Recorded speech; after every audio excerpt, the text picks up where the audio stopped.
السلام عليكم، مرحبا بكم معايا في فيديو جديد. ان شاء الله قاعد تكونوا بخير وبصحة جيدة. انا اليوم جيت نشارك معكم هاد الكغاطة، يعني غير بنص درجة دجاج درت كغاطة بزاف بنين وما يجيش ناشف، يجي هايل. ويعني المكونات تاعو بسيطة، ما فيهش حاجة كبيرة ويجي بزاف بنين. نتمنى تجربوه وعلى بالي بلي يعجبكم وتولوا تعتمدوا عليه. بسم الله نروحوا للوصفة. في البداية نبداو نجيبو طنيجرة نطيبو الدجاج تاعنا.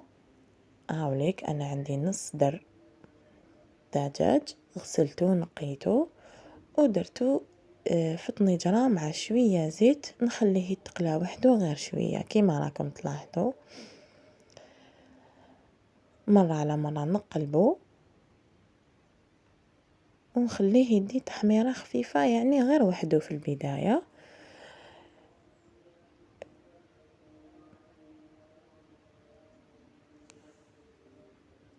كي تقلى معايا شويه نروح نضيف عليه بصله، يعني بصله ماشي متوسطه، قطعتها صغيره، ونخلي البصل يتقلى مع الدجاج ديالي.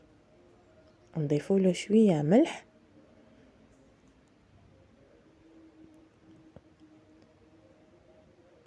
ونحركه. هنا نروح نتبلوه، ما درناش حاجه كبيره، نديرو غير شويه راس الحانوت، شويه قرفه، شويه كركم وشويه زنجبيل، عفوا فلفل الكحل. هنايا عندي كميه من المعدنوس. نخلطوا المقادير مع بعض ونخليوهم يتقلاو كيف كيف، يعني ما نخلوهش بزاف، نخلوه غير شويه قيس ما يتحمص هذاك البصل شويه مع هذوك لي زيبيس والدجاج. نعاودو نولو ليه. هنايا نروحو نمرقوه، نديرو له حوالي 2 كيسان تاع الماء، نخلو النار تكون متوسطه ونخليوه يطيب بعقلو. من جهه اخرى كي قريب يطيب لي الدجاج رحت نوجد البيشاميل ديالي. انا درت حوالي 4 مغارف كبار تاع الزيت، درت معاهم ملعقه كبيره معمره ونص تاع فارينه. انا هنا في البدايه درت ملعقه ونص تاع فارينه، يعني الملعقه كنت ما عمرتهاش مليح في الاول، جاتني كميه شويه قليله. من بعد زدت هنايا قبل ما نزيد تبلتها، درت لها شويه فلفل كحل وشويه راس الحانوت. نخلطوا هذوك المقادير، يعني نخلطوا هذاك الزيت مع الفارينه، نخليهم يتحمصوا، نعطوا لهم وقتهم. هذيك الفارينه تحمص مليح مع الزيت باش تجي البيشاميل تاعنا ما تجيش صامته، تجي بنينه. زدت لها شويه ملح. انا هاي لك راح زدت نص مغرفه كبيره واحده اخرى تاع فارينه، تسمى درت انا 2 مغارف كبار، يعني ماشي معمرين، ماشي بومبي، ماشي معمرين مليح مليح. الا درتوها معمره مليح ديروا مغرفه ونص. نخلطوها ونخليوها تتحمص، يعني كي تقلات معايا شويه نروح نضيفوا الحليب ديالي. الحليب يعني يكون بارد، نضيفوه غير بالعقل ونخلطوه حتى تعاود تحلل كاع هذيك الفارينه مع هذاك الحليب. انا الحليب هنايا ضفت حوالي كاس ونص تاع حليب. كي قريب طيب لي لا بيشاميل ديالي ضفت لها كميه، يعني كميه صغيره تاع الفرماج النوعيه اللي حبيته، يعني ماشي لازم مثلثات، اي فرماج يجي بنين فيها.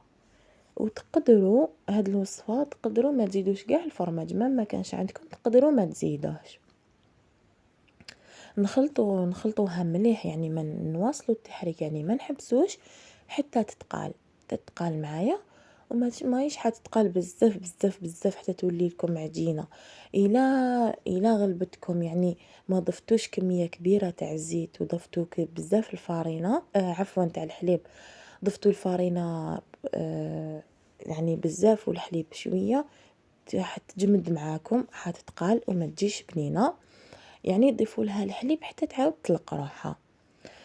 انا عندي البطاطا، انا كنت سبق وقطعتها مدوره كما راكم تلاحظوا، يعني ما تقطعوهاش بزاف رقيقه، شوية تكون خشينة، وطيبوها عادي يعني قلوها عادي بالملح وقلوها في الزيت عادي.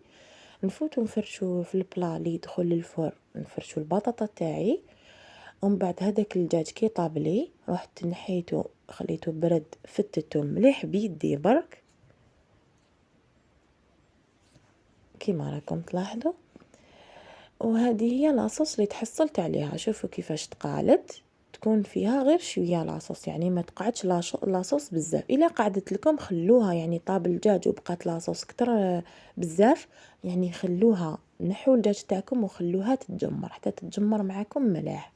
نروح نفرشو هذيك لاصوص تاعي كاع فوق البطاطا، ومن بعد في الاخر نضيفو لا بيشاميل ديالي، نفرشوها كاع على سطح البلاط تاعي، نسقموها. يعني هاد الكراطة بزاف بزاف بنينة، على بالي لو كان تجربوها راح تعجبكم بالبزاف، وخفيفة يعني. والبطاطا هذيك لاصوص دو كان كي ندخلوها للفور، هذيك لاصوص اللي ضفناها لها تاع الدجاج، هذيك البطاطا تشربها تجي ما تجيش كاع مشمخه، تجي لداخل عفوا ما تجيش ناشفه، تجي مشمخه لداخل، يعني تجي بزاف بنينه. في الاخير ضفت لها شويه شيدار من الفوق وخليتها في الفور. يعني خليت هذيك البطاطا شربت لي هذيك لاصوص، وحمرتها شويه من الفوق، وهاي ليك الغطا تاعي يعني تجي هايله.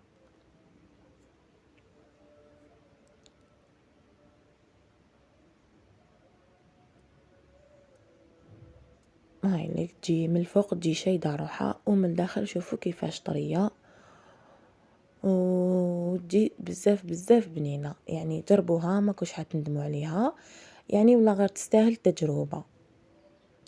هاي لي كيفاش جات الكغاتان تاعي.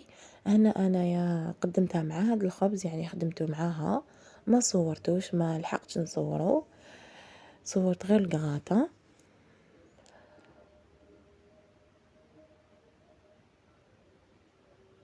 هاولي كيفاش جا الخبز ديالي، يعني درتو دقيقة الاخرى ما قدرتش نصورو، ما كفانيش الوقت مع الدراري راكو تعرفوا الله غالب.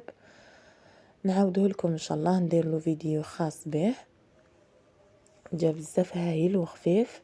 هاي لك الكغاتان تاعي، شوفوا كيفاش تجي مشمخه من الداخل، جاتني بزاف بنينه، يعني تستاهل تجربه. جربوها ما كوش حتندموا عليها، وعلى بالي بلي تولوا تعتمدوا عليها على بالي. المهم انا نقولكم في نهايه الفيديو مع السلامه والى الملتقى ان شاء الله.